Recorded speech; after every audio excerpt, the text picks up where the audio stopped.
क्या आप कभी अपने बीते हुए कल में वापस जाना चाहते हो या फिर झांकना चाहते हैं अपने भविष्य में? सोचिए, अगर आपके पास वो शक्ति हो जिससे आप उस एक पल में लौट सके जहां आपने कोई गलती की थी, जहां आप वो दिन देख सके जहां आप करोड़ों में खेल रहे हो या फिर किसी और देश में किसी और जिंदगी में जी रहे हो। साइंस फिक्शन ने हमें बार बार ये ख्वाब दिखाया है। Back to the Future, Tenet, Interstellar और तमाम हॉलीवुड फिल्में जिन्होंने टाइम ट्रेवल को रोमांच, रहस्य और विज्ञान की सीमा बना दिया। लेकिन अब सवाल ये है, क्या टाइम ट्रैवल सिर्फ एक कल्पना है या वाकई में इस दुनिया में कुछ लोग, कुछ घटनाएं टाइम ट्रैवल का सबूत बनकर हमारे सामने खड़ी है? आज हम जानेंगे 5 ऐसी रहस्यमयी टाइम ट्रैवल केसेस जिनके बारे में जानकर आपकी सोच ही बदल जाएगी। क्या वक्त को पार करना मुमकिन है? चलिए चलते हैं उस सफर पर जो न केवल समय को बल्कि हमारी सोच की सीमाओं को भी लांघ जाता है। So hello and welcome to our YouTube channel fact Riders.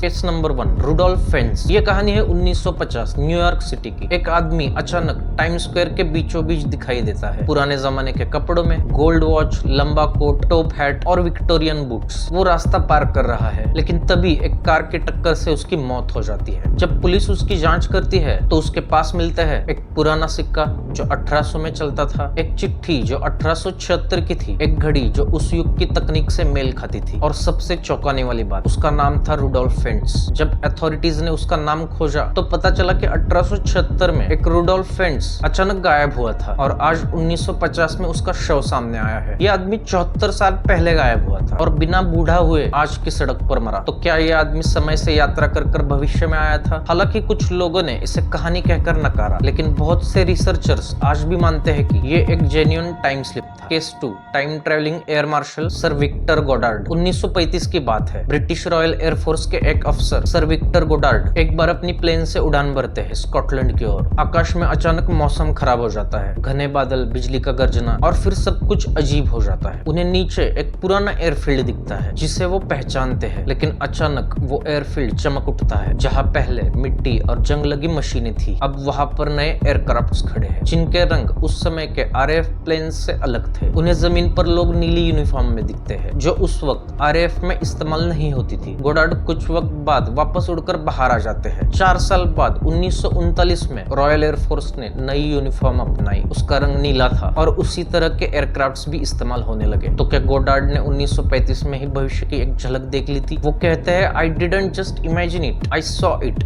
Eye flu into the future. अगला केस, क्रोनोवाइजर, वेटिकन की टाइम मशीन। क्या आप जानते हैं कि वेटिकन चर्च के पास एक ऐसी मशीन है जो अतीत की घटनाओं को लाइव दिखा सकती है? इसे कहा जाता है क्रोनोवाइजर। यह दावा किया था कि एक बेनेडिक्टिन प्रीस्ट फादर पेलेग्रिनो एर्नोटी ने यह दावा किया था। उनके मुताबिक उन्होंने और कुछ वैज्ञानिकों ने 1960 में एक डिवाइस बनाई थी जो इलेक्ट्रोमैग्नेटिक रेडिएशंस और रेसिडुअल साउंड वेव्स को पकड़कर अतीत की घटनाएं दिखा सकती थी। उन्होंने दावा किया कि उन्होंने जीसस क्राइस्ट की क्रॉस पर चढ़ाई को देखा, प्राचीन रोम की सभाएं लाइव देखी और प्लेटो की ओरिजिनल स्क्रिप्ट तक पढ़ी। क्रोनोवाइजर को बाद में वेटिकन द्वारा जब्त कर लिया गया। कहा गया कि ये इंसानों के लिए बहुत खतरनाक है जो टाइम विंडो खोल सकती है। तो क्या वेटिकन के पास सच में एक ऐसी मशीन है जो टाइम विंडो खोल सकती है, या ये सिर्फ एक शांति को छुपाने की कहानी है? अगला case, the man from torrent, दूसरी दुनिया से आया यात्री। 1954 टोक्यो एयरपोर्ट। एक आदमी इमिग्रेशन में फंस जाता है। उसके पासपोर्ट में लिखा था टॉरेंट। अफसर चौंक जाते हैं। टॉरेंट नाम का कोई देश ही नहीं था, लेकिन वो आदमी कहता है, मैं यहाँ पहले भी आया हूँ, ये तीसरी बार है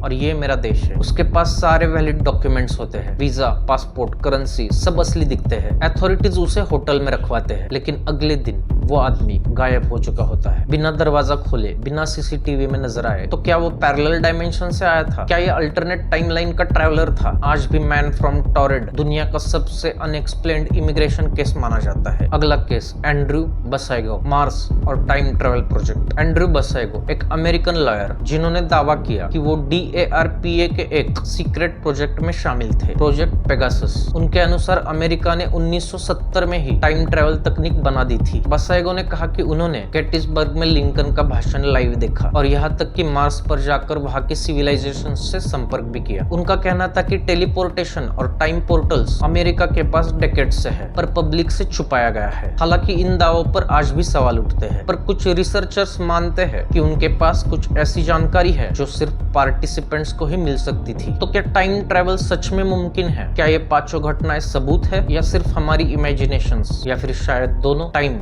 जैसा हम समझते हैं एक सीधी रेखा नहीं है। विज्ञान खुद कहता है जब आप लाइट स्पीड से तेज चलोगे तो टाइम स्लो हो जाता है। ब्लैक होल्स में टाइम बेंड होता है। क्वांटम थ्योरी में टाइम एक इल्यूजन है। तो क्या पता कुछ लोग, कुछ घटनाएं शायद वक्त को पार कर चुकी हो। और अगर ऐसा है तो अगली बार जब आप किसी अजनबी को देखें या कुछ ऐसा महसूस करें जो आउट ऑफ टाइम लगे तो एक बार जरूर सोचिएगा क्या वो किसी और समय से तो नहीं आया। तो दोस्तों आज की वीडियो में इतना ही। अगर आपको ये वीडियो पसंद आई हो तो इसे लाइक, शेयर और हमारे चैनल को सब्सक्राइब करना मत भूलना। और कमेंट में जरूर बताना इनमें से कौन सी कहानी आपको सबसे ज्यादा टाइम ट्रैवल जैसी लगी। हमारे चैनल पर ऐसी ही अनबिलीवेबल, माइंड बेंडिंग कहानियां लाते हैं जहां साइंस और मिस्ट्री साथ में मिलते हैं। तो मिलते हैं अगली वीडियो में। Till then just take very good care of yourself.